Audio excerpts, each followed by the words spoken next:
Alright, I hope y'all can hear me okay. It's not going to be a very long video. So this is going up on all the channels. Yeah, all the channels. So this morning I got up, and as you know, all of us are dealing with the coronavirus issue.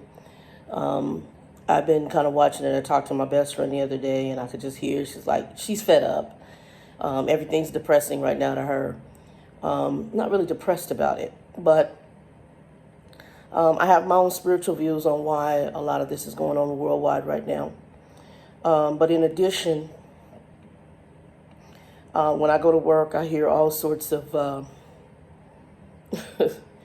takes on what is going on, the virus, so forth. Now I'm home, I'm off. I was off yesterday, and I'll probably be off today because I've had stomach issues, no breathing issues. Well, none of my normal being fat breathing issues, no coughing issues, no sickness on that level, but either I ate something or whatever, or maybe it's a little stomach flu.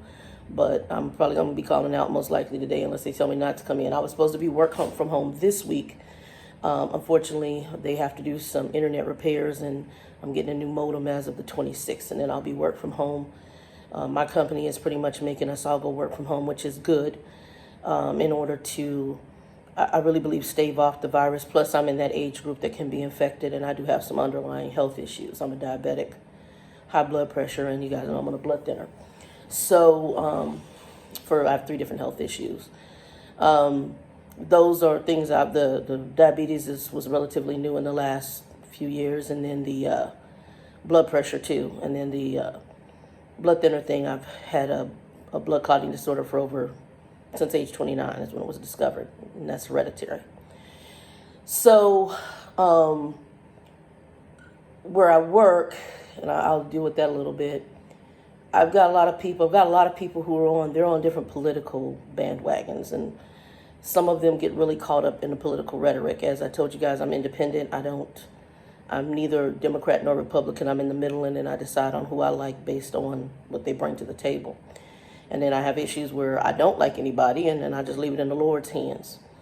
But I'm also listening. When it first started out, it was first a political issue, and they're attacking their candidate that they like based on political issues. I'm kind of a facts person, and I look at this because I'm analytical.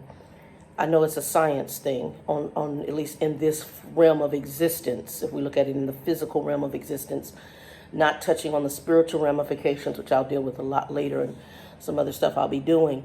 But in the physical realm, why things are being handled the way they're being handled. I myself cannot watch American media. It, for the most part, are news. American news, it irritates me. So I've been getting a lot of my information from watching foreign newscasts, the BBC. I've been reading a lot of newspapers from other countries, because to me, countries that are already are dealing with it or dealt with it, you kind of get a gauge on what it does. But this morning I woke up to probably one of the best explanations, breakdowns of what the virus is, how the virus moves, why we're reacting the way we're reacting by self-quarantining, by doing what they call now social distancing, how this virus can spread. I like the fact they brought in people who weren't old people dying of it, but young people that they interview who have had and or have the virus and how they're navigating through it. They brought in a gentleman who was I think he's a virologist or whatever, a person who investigates viruses and has worked and or works for the CDC. And it was probably, I was sad to say, well, good and sad to say, it's sad that our American media hasn't done what these people did.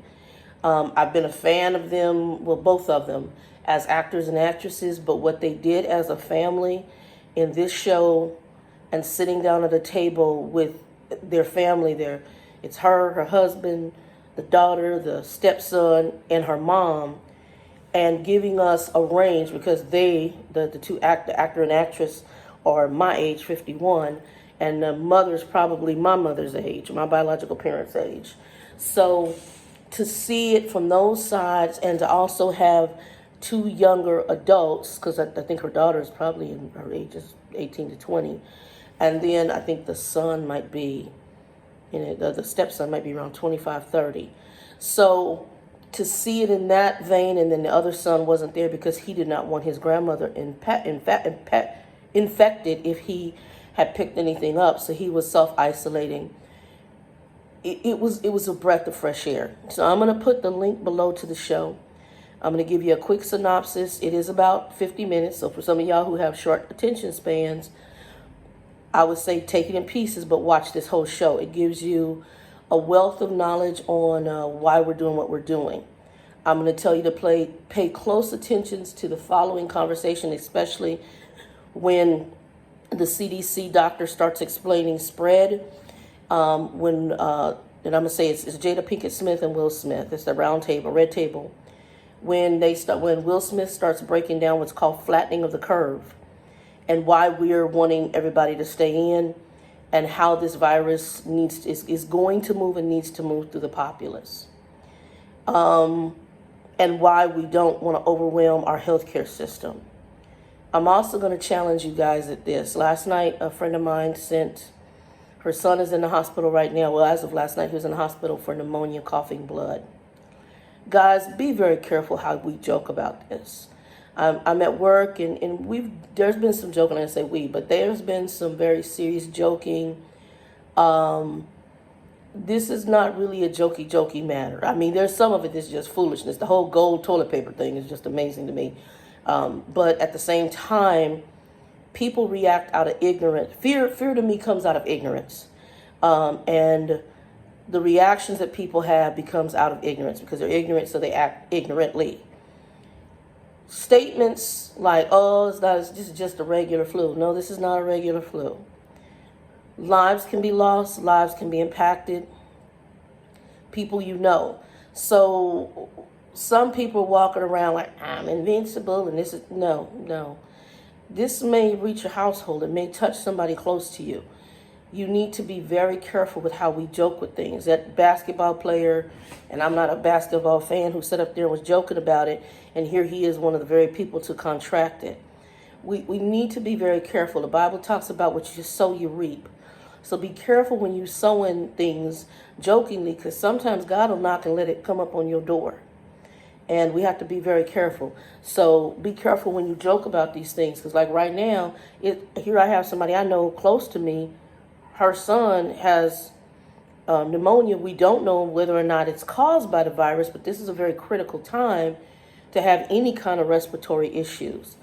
And I would challenge you, sometimes out of our own ignorance, we don't realize some of the things going on because we're just looking at the news bites and not digging into the facts. Also, please be careful with believing conspiracy theories. And I'm going to say that for this reason. I analyzed everything to death. I was watching one of the doctors who, and I went ahead and followed her because she seems to try to become with faxes. And Jean Cottle, I think is her name. And, I guess there was a rumor that black people couldn't get corona. It's craziness. We're human beings. We can get diseases. Just like, not that we want them. I mean, that'd be beautiful to be African American and not be able to get a disease, but that's not reality. That's just ignorance. Also, the conspiracy theories that it was a bioweapon. We don't have proof of that. Nobody has any proof of that. If it is, unfortunately, we're already in the midst of it. Stop focusing on that, and let's focus on the things that we can do not to hopefully spread it to our loved ones, how not to be a burden on the healthcare system, and you're going to understand more of that here in the video I'm going to link below. Start walking in some wisdom and stop being so naive, because I work with people who are like, it's not a big deal, it's just the flu. Honey, this is a lot more. We wouldn't be going through all of this if it was just the flu. Everybody's just overreacting. But there's some overreacting when you're fighting over some toilet paper. That's overreacting. But when we're reacting in order to be responsible and try not to spread it, because you could be a carrier of it, not have any symptoms, but give it to somebody else, somebody's mother, somebody's grandmother, So how we become responsible instead of walking in ignorance and dumbness and not taking accountability for our own actions to not impact the rest of the human population or people around us is important. The problem with us is that we're so narcissistic and self-centered that we don't care about our fellow human being, and that is where the problem lies. This problem could get much bigger, and then when you do need help, let's say my friend's son, let's say he has no coronavirus, but he has a pneumonia issue. Now he's competing with people with the coronavirus that you could impact when he might need simple breathing equipment that he can't get because they're fighting off some of this virus that you may have given to somebody because you want to walk in ignorance instead of walk in wisdom. So just make sure you do. And I would challenge you guys to watch this because it just shed light. It's sad that our American media, I can't even watch them because it's so superficial to me. Most American media is so superficial. It's like they're trying to get a rise out of you, or it's just superficial. Where I just give me the facts and then let me navigate through it. And today I have to commend Will Smith and his wife Jada Pinkett Smith, the emergency roundtable they did with their family. This doctor that they pulled in who is a virus investigator, and who broke out to us the virus, how it's transmitted, even the depth of investigation they did to explain why we're self-isolating, what's called flattening of the curve, how it can be a burden on our healthcare system, and what it can do if we continue to spread and put people in harm's way that may not be able to be treated because our healthcare system, our hospitals are not equipped to handle high numbers of respiratory issues. In addition, how they explained and the doctor explained about the facial protection that's needed for our healthcare workers and how they may contract this disease trying to help others in their call to do what they do. I've had family members who are in healthcare, from physicians to nurses. Some are no longer here, some are here and retired. And I'm going to tell you what those people are called to do to me is just like being a minister. Actually, I wanted to be a doctor out of high school. I wanted to be a heart surgeon. So just the cards did not fall that way, and that's okay. I'm on my path that I'm supposed to be on. So what they do to me is just no different than being a minister. It's a called for those who are doing it not for the money, but doing it because that's what they were called to do. Kudos to them and thank them for what they do. Watch this, be educated. The link is going to be below, and I'll get you more details later. You guys, I hope you have a blessed day. For those on the Trucker channel and on the Revelation Life channel, in the next few days I will be doing some lives to deal with some issues non-coronavirus related. And then for those of you in Revelation Life, we'll be talking about the bi-weekly Bible study, and I'll be putting some information up on that. Guys, I want you to be blessed. 2 and 2, please watch the video below. Give it a like, thumbs up, share it out, because it really, I thought, spoke to a lot and answered a lot of questions. And you guys know my favorite thing. Walk in wisdom and not in ignorance. That will make life a lot more easy. Peace. 2 and 2.